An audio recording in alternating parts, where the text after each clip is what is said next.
दोस्तों आज के इस वीडियो में हम डिस्कस करने वाले हैं एक रिस्की इन्वेस्टमेंट ऑप्शंस के बारे में। इसके पहले हमने अपने बहुत सारे वीडियोस में सेफ इन्वेस्टमेंट ऑप्शंस की बात की थी, जहां पे फॉर एग्जांपल पीपीएफ की बात की थी, हमने सुकन्या समृद्धि योजना के बारे में डिस्कस किया था, सीनियर सिटीजन सेविंग स्कीम के बारे में, प्रधानमंत्री वय वंदना योजना के बारे में, नेशनल सेविंग सर्टिफिकेट, फिर बैंक के एफडी के बारे में हमने डिस्कस किया था, पोस्ट ऑफिस के एफडी के बारे में हमने डिस्कस किया था, पोस्ट ऑफिस का मंथली इनकम स्कीम के बारे में हमने डिस्कस किया था, पोस्ट ऑफिस के रिकरिंग डिपॉजिट के बारे में हमने डिस्कस किया था।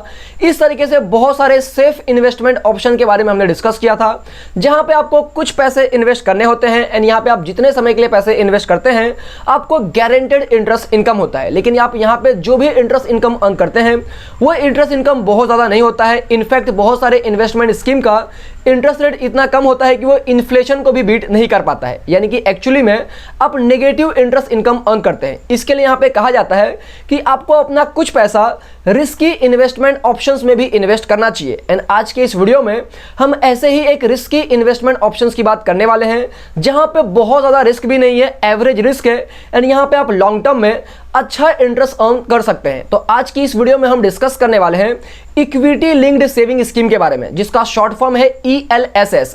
बेसिकली यहाँ पे जो आपका पैसा है वो स्टॉक मार्केट में इन्वेस्ट होता है, लेकिन अगर आपके पास में स्टॉक मार्केट का नॉलेज नहीं है तो कोई बात नहीं, आपका जो पैसा है वो professional financial fund manager manage करते हैं, जिनका काम होता है कौन सा स्टॉक खरीदना है, कौन सा स्टॉक बेचना है, यानी कि ओवरऑल जो इन्वेस्टर है, जो पैसा इन्वेस्ट कर रहे हैं, उनको ज्यादा से ज्यादा बेनिफिट किस तरीके से दिया जाए। एंड आप मिनिमम 500 रुपए से भी इन्वेस्टमेंट स्टार्ट कर सकते हैं। यहाँ पे आपको बेसिकली 3 साल के लिए पैसे इन्वेस्ट करना होता है, यानी कि यहाँ पे लॉक इन पीरियड 3 साल का होता है। 3 साल के बाद चाहे तो आप अपने पैसे को विड्रॉ कर सकते हैं। तो आज के इस वीडियो में हम यही डिस्कस करने वाले हैं कि इक्विटी लिंक्ड सेविंग स्कीम है क्या, इसके क्या इंपॉर्टेंट फीचर है, क्या इंपॉर्टेंट बातें आपको पता होना चाहिए, यहाँ पे आपको क्या टैक्स बेनिफिट मिलता है, और यहाँ पे इक्विटी लिंक्ड सेविंग स्कीम में और म्यूचुअल फंड में क्या डिफरेंसेस है उसको भी डिस्कस करेंगे। एंड सबसे मोस्ट इंपॉर्टेंट, आप एक अच्छा इक्विटी लिंक्ड सेविंग स्कीम कैसे सिलेक्ट कर सकते हैं, क्या क्या इंपॉर्टेंट बातें आपको पता होना चाहिए वो भी डिस्कस करेंगे। एंड यहाँ पे मैं आपको 3 इक्विटी लिंक्ड सेविंग स्कीम के नाम भी बताऊंगा, तो आप चाहे तो उसमें भी पैसे इन्वेस्ट कर सकते हैं। तो इस तरीके के और भी बहुत सारे इंफॉर्मेशन हम इक्विटी लिंक्ड सेविंग स्कीम के बारे में डिस्कस करने वाले हैं, ताकि फ्यूचर में आप कोई भी equity linked saving scheme purchase करेंगे एंड इस तरीके का इंफॉर्मेशन आपके पास में होगा तो आप एक अच्छा डिसीजन ले पाएंगे। तो वीडियो काफी इंटरेस्टिंग, काफी नॉलेजेबल है। आपसे रिक्वेस्ट यह है दोस्तों कि वीडियो पूरा एंड तक देखना, ताकि कोई भी इंपॉर्टेंट पॉइंट मिस ना हो जाए। अब हम सबसे पहला समझते हैं कि इक्विटी लिंक्ड सेविंग स्कीम है क्या। तो equity linked saving scheme basically mutual fund scheme का ही एक टाइप है, जहां पे आप जो भी पैसा इन्वेस्ट करते हैं, आपके पैसे को एक्सपीरियंस फाइनेंस प्रोफेशनल मैनेज करते हैं, जिनको फंड मैनेजर भी कहा जाता है। इनका बहुत सालों का एक्सपीरियंस होता है एंड यहाँ पे इनकी रिस्पॉन्सिबिलिटी ये होती है कि रिसर्च करना, एनालाइज करना एंड उनको डिसीजन लेना होता है कि कौन सा स्टॉक खरीदना है, कौन सा स्टॉक बेचना है। यानी कि यहाँ पे इनका मेन मकसद ये होता है कि किस तरीके से इन्वेस्टर्स को उनके इन्वेस्टमेंट के ऊपर ज्यादा से ज्यादा रिटर्न दे सके, ज्यादा से ज्यादा बेनिफिट दे सके। एंड इसके लिए वो चार्ज करते हैं कुछ एनुअल फीस, जिसका नाम है एक्सपेंस रेशियो। अब यहाँ पे क्वेश्चन आता है कि आपका पैसा कहाँ पे इन्वेस्ट होता है। तो आपका जो ज्यादा पैसा है, मेजोरिटी ऑफ द जो आपका फंड है वो इक्विटी या तो इक्विटी रिलेटेड इंस्ट्रूमेंट में ही पैसा इन्वेस्ट होता है, यानी कि आपका ज्यादातर पैसा स्टॉक मार्केट में ही इन्वेस्ट होता है। एंड यहाँ पे सबसे मोस्ट इंपॉर्टेंट बात यह है कि आपका जो पैसा है वो मल्टीपल स्टॉक में इन्वेस्ट होता है, यानी कि अगर यहाँ पे किसी एक कंपनी का परफॉर्मेंस अच्छा नहीं भी होगा तो भी आपके इन्वेस्टमेंट के ऊपर ज्यादा इंपैक्ट नहीं आएगा। अब हम इक्विटी लिंक्ड सेविंग स्कीम के कुछ इंपॉर्टेंट फीचर्स को भी समझ लेते हैं, जहां पे सबसे पहले पॉइंट में लिखा हुआ है कि आप इस स्कीम में मिनिमम 500 रुपए से भी इन्वेस्टमेंट स्टार्ट कर सकते हैं। फिर यहाँ पे सेकंड पॉइंट में लिखा है कि मैक्सिमम इन्वेस्टमेंट का कोई लिमिट नहीं है, आप कितना भी पैसा इन्वेस्ट कर सकते हैं। यहाँ पे थर्ड पॉइंट काफी इंपॉर्टेंट है, इसको ध्यान से समझिएगा। यहाँ पे थर्ड पॉइंट में लिखा है कि आप जो भी पैसा इन्वेस्ट करते हैं उसके ऊपर 3 साल का लॉक इन पीरियड होता है, यानी कि आप जो भी पैसा इन्वेस्ट करेंगे उसको आप 3 साल के पहले विड्रॉ नहीं कर सकते, 3 साल के बाद ही विड्रॉ कर सकते हैं। एंड आप मैक्सिमम कितने साल तक भी पैसे इन्वेस्ट कर सकते हैं। एंड यहाँ पे एडवाइजेबल भी यही होता है कि आपको ज्यादा समय तक पैसा इन्वेस्ट करना चाहिए। फिर यहाँ पे फोर्थ पॉइंट में लिखा हुआ है कि यहाँ पे आप 2 तरीके से पैसे इन्वेस्ट कर सकते हैं। सबसे पहला ऑप्शन है लमसम ऑप्शन, यानी कि आप यहाँ पे एक साथ में कुछ पैसे इन्वेस्ट कर सकते हैं। एंड यहाँ पे सेकंड ऑप्शन है मंथली SIP, यानी कि आप अगर चाहे तो हर महीने भी कुछ कुछ पैसे इन्वेस्ट कर सकते हैं। फिर यहाँ पे फिफ्थ पॉइंट में लिखा हुआ है कि इक्विटी लिंक्ड सेविंग स्कीम वाला जो म्यूचुअल फंड है, यहाँ पे कोई भी एंट्री और एग्जिट लोड नहीं होता है। इसको अगर सिंपली एग्जांपल से समझे तो फॉर एग्जांपल अगर आप कोई भी नॉर्मल म्यूचुअल फंड में पैसे इन्वेस्ट करते हैं एंड यहाँ पे अगर आप अपने पैसे को विड्रॉ करना चाहते हैं तो आपको एक चार्जेस देना होता है, उसको एग्जिट लोड कहा जाता है। लेकिन इक्विटी लिंक्ड सेविंग स्कीम में आप 3 साल के बाद में कभी भी पैसे विड्रॉ कर सकते हैं, कोई भी एग्जिट लोड नहीं होता है। अब यहाँ पे एक क्वेश्चन आता है कि आप इक्विटी लिंक्ड सेविंग स्कीम में जो भी पैसा इन्वेस्ट करते हैं तो आप अपने इन्वेस्टमेंट के ऊपर कितना रिटर्न अर्न कर सकते हैं। तो यहाँ पे सबसे पहले पॉइंट में लिखा हुआ है कि यहाँ पे रिटर्न का कोई भी गारंटी नहीं होता है, यानी कि आप यहाँ पे गारंटेड रिटर्न अर्न नहीं करते हैं। यहाँ पे स्टॉक मार्केट या तो जो म्यूचुअल फंड है वो सब्जेक्टेड टू मार्केट रिस्क होता है, यानी कि मार्केट के परफॉर्मेंस के ऊपर डिपेंड करता है कि आप कितना रिटर्न अर्न करेंगे। एंड यहाँ पे सेकंड पॉइंट में लिखा हुआ है कि जो रिटर्न है वो डिपेंड करता है आप कौन से टाइप का स्कीम सिलेक्ट करते हैं, यानी कि आपका कौन से टाइप का इक्विटी लिंक्ड सेविंग स्कीम है, उसका क्या पर्पस है, उसके ऊपर भी डिपेंड करता है कि आप इक्विटी लिंक्ड सेविंग स्कीम के ऊपर कितना रिटर्न अर्न करेंगे। लेकिन अगर आप लंबे समय तक पैसा इन्वेस्टेड रखते हैं तो यहाँ पे देखा गया है कि आप जनरल तौर पे 12 से 14% तक का इंटरेस्ट इनकम अर्न कर सकते हैं लॉन्ग टर्म में। अब दोस्तों यहाँ पे ये भी पॉइंट काफी इंपॉर्टेंट है, ध्यान से समझिएगा। हमने अपने प्रीवियस पॉइंट में डिस्कस किया था कि आप इक्विटी लिंक्ड सेविंग स्कीम में 2 तरीके से पैसे इन्वेस्ट कर सकते हैं। सबसे पहला ऑप्शन था कि आप अगर चाहे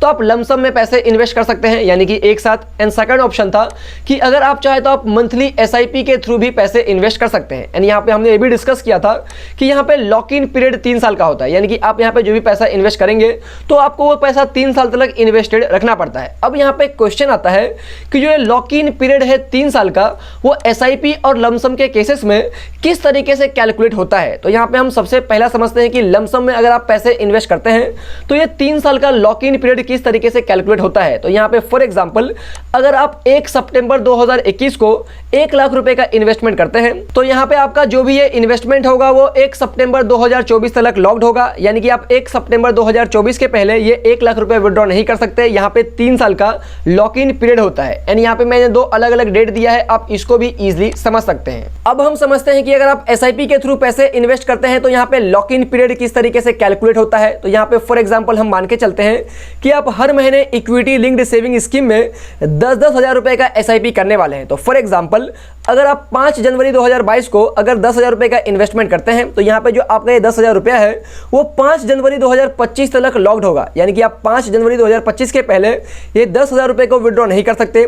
सिमिलरली अगर आप 5 फरवरी 2022 को अगर 10,000 रुपए का इन्वेस्टमेंट करते हैं तो यहाँ पे जो पैसा है वो 5 फरवरी 2025 तक आप विड्रॉ नहीं कर सकते। सिमिलरली अगर आप 5 मार्च 2022 को यहाँ पे 10,000 रुपए इन्वेस्ट करते हैं तो यहाँ पे ये पैसा आप 5 मार्च 2025 तक विड्रॉ नहीं कर सकते, यानी कि आप जितने बार यहाँ पे SIP के थ्रू पैसे इन्वेस्ट करेंगे तो यहाँ पे आपका जो भी इन्वेस्टमेंट डेट होगा उस डेट से लेके 3 साल तक काउंट होगा। आप 3 साल के बाद ही पैसे विड्रॉ कर सकते हैं। अब यहाँ पे इक्विटी लिंक्ड सेविंग स्कीम में पैसे इन्वेस्ट करने के लिए आपको यहाँ पे 3 ऑप्शंस मिल जाता है। आप ये तीनों ऑप्शंस में से किसी भी ऑप्शंस के थ्रू पैसे इन्वेस्ट कर सकते हैं, जहाँ पे सबसे पहला है ग्रोथ ऑप्शन, फिर है यहाँ पे डिविडेंड ऑप्शन एंड उसके बाद है यहाँ पे डिविडेंड री इन्वेस्टमेंट ऑप्शन। लेकिन यहाँ पे एडवाइजेबल ये होता है कि आपको हमेशा ग्रोथ ऑप्शन में ही पैसे इन्वेस्ट करना चाहिए, क्योंकि यहाँ पे आपका जो भी डिविडेंड का पैसा है वो ऑटोमेटिकली री इन्वेस्ट हो जाता है, जिसकी वजह से आपको लॉन्ग टर्म में कंपाउंडिंग इंटरेस्ट का बेनिफिट मिलता है। हम ये 2 ऑप्शन को डिस्कस नहीं कर रहे हैं, हम किसी और वीडियो में डिटेल में डिस्कस कर लेंगे।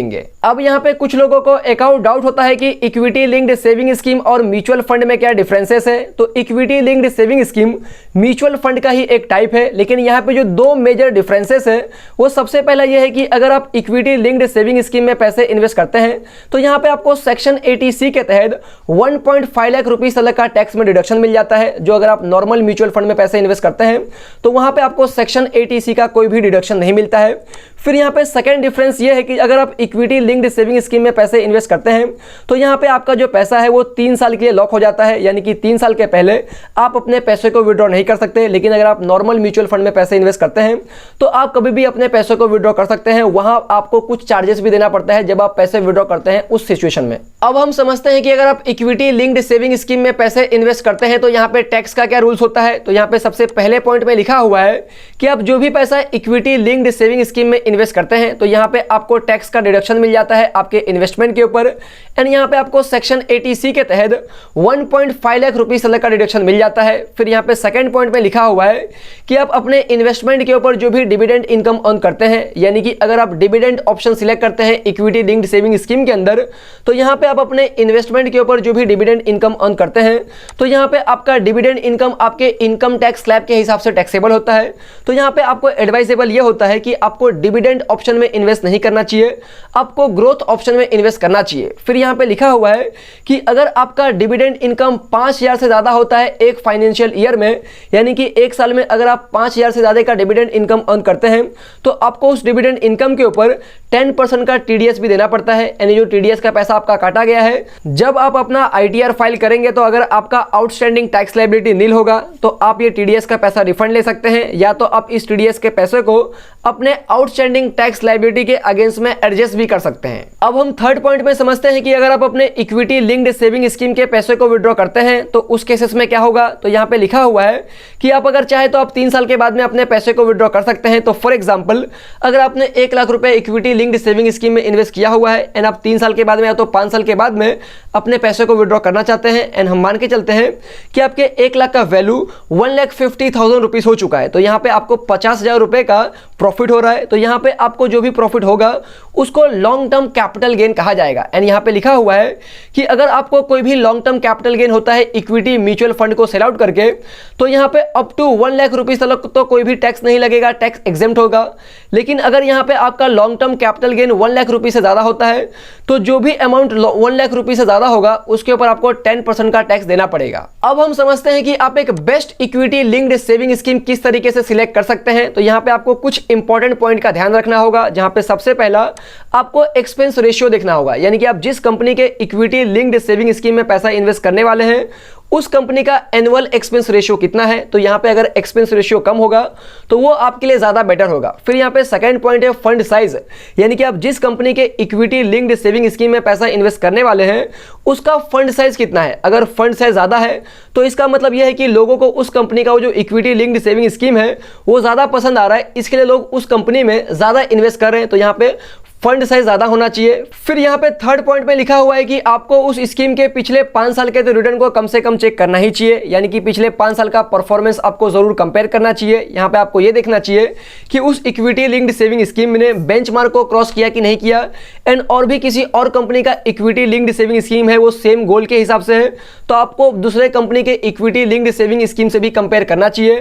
फिर यहाँ पे फोर्थ पॉइंट में लिखा हुआ है कि आपको फंड मैनेजर का क्या एजुकेशन है, क्या एक्सपीरियंस है, वो भी आपको देखना चाहिए, क्योंकि आपका जो पैसा है वो फंड मैनेजर ही अपने हिसाब से मैनेज करने वाले हैं। तो अगर उनका ज्यादा एक्सपीरियंस है, वो और भी अलग अलग म्यूचुअल फंड कंपनी के म्यूचुअल फंड प्लान को मैनेज करते हैं, तो यहाँ पे वो आपके पैसे को और भी अच्छे तरीके से मैनेज कर सकते हैं। फिर यहाँ पे फिफ्थ पॉइंट में लिखा हुआ है कि आप जिस कंपनी के इक्विटी लिंक्ड स्कीम में पैसे इन्वेस्ट करने वाले हैं तो वो जो फंड हाउस है वो नया है कि पुराना है। अगर पुराना फंड हाउस होगा तो वो आपके पैसे को अच्छे से मैनेज कर सकते हैं, क्योंकि उनके पास में ऑलरेडी एक्सपीरियंस होगा एंड यहाँ पे उनका जो भी प्रीवियस डेटा होगा आप उससे भी कंपेयर कर सकते हैं कि उस कंपनी ने पिछले परफॉर्मेंस में क्या रिटर्न्स दिया हुआ है। एंड यहाँ पे 6 पॉइंट में ये लिखा हुआ है कि आपका लार्ज कैप, मिड कैप या तो स्मॉल कैप में कितना पैसा लगा है, आपको वो भी देखना चाहिए। अगर आपका ज्यादा पैसा लार्ज कैप में है तो यहाँ पे बेसिकली आपको ज्यादा रिस्क नहीं होता है, लेकिन एट द सेम टाइम आपको रिटर्न भी ज्यादा अर्न नहीं होता है। यहाँ पे अगर आप मिड कैप या तो स्मॉल कैप में पैसा इन्वेस्ट करते हैं तो यहाँ पे आपको बहुत ज्यादा रिस्क होता है, लेकिन यहाँ पे एट द सेम टाइम अगर मार्केट अच्छा परफॉर्म करता है तो आप अच्छा रिटर्न भी अर्न कर सकते हैं। इसके अलावा आपको सेक्टर वाइज भी होल्डिंग देखना चाहिए कि आपका पैसा बैंकिंग सेक्टर में कितना लगा है, एफएमसीजी में कितना लगा है, आईटी में कितना लगा है, हेल्थ केयर में कितना लगा है। इस तरीके से अलग अलग सेक्टर में आपका पैसा कितना % किस सेक्टर में लगा है वो भी आपको देखना चाहिए, ये भी काफी इंपॉर्टेंट फैक्टर होता है। अब यहाँ पे 3 इक्विटी लिंक्ड सेविंग स्कीम का नाम दिया हुआ है, आप चाहे तो तीनों में से किसी एक स्कीम में पैसे इन्वेस्ट कर सकते हैं, जहां पे सबसे पहला है Mirae Asset Tax Saver Fund, दूसरा है Canara Robeco Equity Tax Saver and तीसरा है Axis Long Term Equity Fund. आप इस तीनों में से किसी भी स्कीम में पैसे इन्वेस्ट कर सकते हैं, या तो आप अपने हिसाब से रिसर्च करके किसी और भी इक्विटी लिंक्ड सेविंग स्कीम में पैसे इन्वेस्ट कर सकते हैं। अब दोस्तों इक्विटी लिंक्ड सेविंग स्कीम से रिलेटेड कुछ इंपॉर्टेंट बातें हैं जिसके बारे में आपको पता होना चाहिए। तो यहाँ पे सबसे पहला पॉइंट यह है कि बहुत सारे investors equity linked saving scheme में फाइनेंशियल ईयर के लास्ट क्वार्टर में इन्वेस्ट करते हैं, यानी कि जनवरी, फरवरी, मार्च के टाइम पे वो इन्वेस्ट करते हैं ताकि उनको 1.5 लाख रुपीस तक का टैक्स डिडक्शन मिल सके। लेकिन यहाँ पे आपको at the end of financial year में पैसे इन्वेस्ट नहीं करना चाहिए। बेसिकली यहाँ पे आपको beginning of the financial year से ही इन्वेस्टमेंट प्लानिंग करना चाहिए, क्योंकि यहाँ पे अगर आप at the end of financial year में पैसे इन्वेस्ट करेंगे एंड यहाँ पे अगर आपको 1.5 लाख रुपीस तक का टैक्स बेनिफिट चाहिए तो सबसे पहली बात आपको लमसम में पैसे इन्वेस्ट करने होंगे। एंड यहाँ पे अगर उस टाइम पे मार्केट का वैल्यूएशन अगर ज्यादा होगा, मार्केट ऑलरेडी पीक पे होगा, तो यहाँ पे आप इक्विटी लिंक्ड सेविंग स्कीम के ज्यादा यूनिट परचेस नहीं कर सकेंगे। अगर सिंपल लैंग्वेज में बात कर लूं तो यहाँ पे आप सस्ते चीजों को महंगे में परचेस करेंगे, जिसके वजह से आपका रिस्क बढ़ जाएगा। एंड यहाँ पे हमने ये भी डिस्कस किया था कि अगर आप एक बार इक्विटी लिंक्ड सेविंग स्कीम में पैसे इन्वेस्ट करते हैं तो यहाँ पे आपको 3 साल तक तो पैसे इन्वेस्टेड रखना पड़ता है। यहाँ पे 3 साल का लॉक इन पीरियड होता है, तो आपको ये भी चीज का ध्यान रखना चाहिए। सेकंड पॉइंट ये है कि अगर आप इक्विटी लिंक्ड सेविंग स्कीम में सिर्फ 3 साल के लिए ही पैसे इन्वेस्ट करना चाहते हैं तो यहाँ पे ये स्कीम आपके लिए एक डेंजरस इन्वेस्टमेंट ऑप्शन हो सकता है, क्योंकि यहाँ पे आपको शॉर्ट टर्म में लॉस भी हो सकता है। अगर आप बैंक में एफडी करते हैं तो 5 से 6% के इंटरेस्ट के लिए आपको 5 साल के लिए पैसे इन्वेस्ट करना पड़ता है। तो यहाँ पे अगर आपको 12 से 14% का इंटरेस्ट इनकम चाहिए, 12 से 14% का रिटर्न चाहिए, तो आपको कम से कम 7 से 8 साल के लिए पैसे इन्वेस्ट करना होगा। यहाँ पे आपको लॉन्ग टर्म तक पैसे इन्वेस्ट करना होगा। यहाँ पे बेसिकली आपका एक लॉन्ग टर्म गोल होना चाहिए। फॉर एग्जाम्पल आपका एक घर खरीदने का गोल हो सकता है, या तो आपका एक कार लेने का गोल हो सकता है, या तो आपके चिल्ड्रन के हायर एजुकेशन का गोल हो सकता है, या तो आपके रिटायरमेंट का गोल हो सकता है। तो यहाँ पे आपका लंबा गोल होना चाहिए, लॉन्ग टर्म गोल, तब आप लॉन्ग टर्म में ज्यादा रिटर्न अर्न कर सकते हैं। एंड यहाँ पे थर्ड पॉइंट है कि आपको डायरेक्ट ग्रोथ ऑप्शन में पैसे इन्वेस्ट करना चाहिए। हमने डिस्कस किया था कि जब भी आप इक्विटी लिंक्ड सेविंग स्कीम में पैसे इन्वेस्ट करेंगे तो आपको 3 ऑप्शन मिलता है। सबसे पहला मिलता है ग्रोथ ऑप्शन, उसके बाद आता है डिविडेंड ऑप्शन, उसके बाद आता है डिविडेंड री इन्वेस्टमेंट ऑप्शन। तो हमने आपसे डिस्कस किया था कि आपको ग्रोथ ऑप्शन में पैसे इन्वेस्ट करना चाहिए। अब ये ग्रोथ ऑप्शन में भी 2 तरीके का ऑप्शन होता है। सबसे पहला होता है रेगुलर ग्रोथ ऑप्शन एंड दूसरा होता है डायरेक्ट ग्रोथ ऑप्शन। तो आपको डायरेक्ट ग्रोथ ऑप्शन के थ्रू पैसे इन्वेस्ट करना चाहिए। यहाँ पे बेसिकली एक्सपेंस रेशियो और भी ज्यादा कम होता है। अब दोस्तों बहुत सारे लोगों का एक और डाउट होता है कि उनको एसआईपी के थ्रू पैसे इन्वेस्ट करना चाहिए कि उनको लमसम में पैसे इन्वेस्ट करना चाहिए। तो यहाँ पे सबसे पहली बात यह है कि अगर आपको मार्केट का नॉलेज नहीं है तो आपको बेसिकली एसआईपी के थ्रू ही पैसे इन्वेस्ट करना चाहिए, ताकि आपका लॉन्ग टर्म में जो इन्वेस्टमेंट है वो एवरेज आउट होते चले जाएगा। लेकिन अगर आपके पास में मार्केट का थोड़ा बहुत नॉलेज है, अगर मार्केट गिरता है, अगर कोई नॉर्मल सिचुएशन की वजह से, फॉर एग्जांपल डीमोनेटाइजेशन हो गया था तो मार्केट गिरा था, फिर यहाँ पे कोविड की वजह से मार्केट गिरा था, एंड यहाँ पे छोटे छोटे न्यूज की वजह से मार्केट गिरते रहता है, मार्केट ऊपर जाते रहता है। तो अगर आप इस चीज को समझते हैं तो आप एसआईपी के साथ में कुछ पैसे लमसम में भी इन्वेस्टमेंट कर सकते हैं। यहाँ पे आपको चांसेस देखना होगा कि कब मार्केट गिरता है, किस रीजन की वजह से मार्केट गिरता है, एंड कोई नॉर्मल रीजन है तो मार्केट फिर से स्टेबल हो जाता है, तो उस केसेस में आप लमसम में भी पैसे इन्वेस्ट कर सकते हैं। लेकिन अगर आपके पास में मार्केट का ज्यादा नॉलेज नहीं है तो आप बेसिकली एसआईपी के थ्रू भी पैसे इन्वेस्ट करेंगे तो लॉन्ग टर्म में आप अच्छा इंटरेस्ट इनकम अर्न कर सकते हैं। अब यहाँ पे एक क्वेश्चन आता है कि आप इक्विटी लिंक्ड सेविंग स्कीम में किस तरीके से पैसे इन्वेस्ट कर सकते हैं। तो यहाँ पे सबसे पहली बात, अब जो भी कंपनी, जो भी फंड हाउस के इक्विटी लिंक्ड सेविंग स्कीम में पैसे इन्वेस्ट करना चाहते हैं तो आप चाहे तो उस कंपनी के डायरेक्टली वेबसाइट पे जाके ऑनलाइन भी पैसे इन्वेस्ट कर सकते हैं। इसके अलावा आप उनके एजेंट के थ्रू उनके ब्रांचेस में भी जाके पैसे इन्वेस्ट कर सकते हैं। इसके अलावा अभी बहुत सारे डिस्काउंट ब्रोकर आ गए हैं, फॉर एग्जांपल अप स्टॉक हो गया, जीरोधा हो गया, तो आप उनके थ्रू भी पैसे इन्वेस्ट कर सकते हैं। मैं आपको अप स्टॉक का लिंक इस वीडियो के नीचे डिस्क्रिप्शन में दे दूंगा, तो वहां से बेसिकली आपको अप स्टॉक का एप्लीकेशन डाउनलोड करना है, वहां पे अपना केवाईसी डॉक्यूमेंट कंप्लीट करना है। आपका केवाईसी 1 से 2 दिन में कंप्लीट हो जाएगा। केवाईसी कंप्लीट होने के बाद में आप चाहे तो कोई भी स्टॉक परचेस कर सकते हैं, आप चाहे तो कोई भी म्यूचुअल फंड परचेस कर सकते हैं, इवन आप गोल्ड में भी इन्वेस्टमेंट कर सकते हैं। तो दोस्तों यही थी पूरी की पूरी वीडियो। उम्मीद करता हूं आपको इस वीडियो से इक्विटी लिंक्ड सेविंग स्कीम से रिलेटेड सारा का सारा इंपॉर्टेंट इंफॉर्मेशन मिल गया होगा। फिर भी अगर आपको लगता है कि कोई इंपॉर्टेंट इंफॉर्मेशन मिस हो गया है तो आप नीचे जरूर कमेंट कर देना। एंड यहाँ पे अगर आपका कोई डाउट है या तो आप मुझे कोई सजेशन देना चाहते हैं, कोई टॉपिक सजेस्ट करना चाहते हैं, तो वो भी आप नीचे कमेंट करके कर सकते हैं। तो अगर आपको इस वीडियो से वैल्यू मिली है तो वीडियो को जरूर लाइक करना, चैनल को सब्सक्राइब करना, एंड इस वीडियो को अपने फैमिली, फ्रेंड, रिलेटिव में जरूर शेयर करना जिनको इस वीडियो की जरूरत है उनके साथ में। जय हिंद दोस्तों।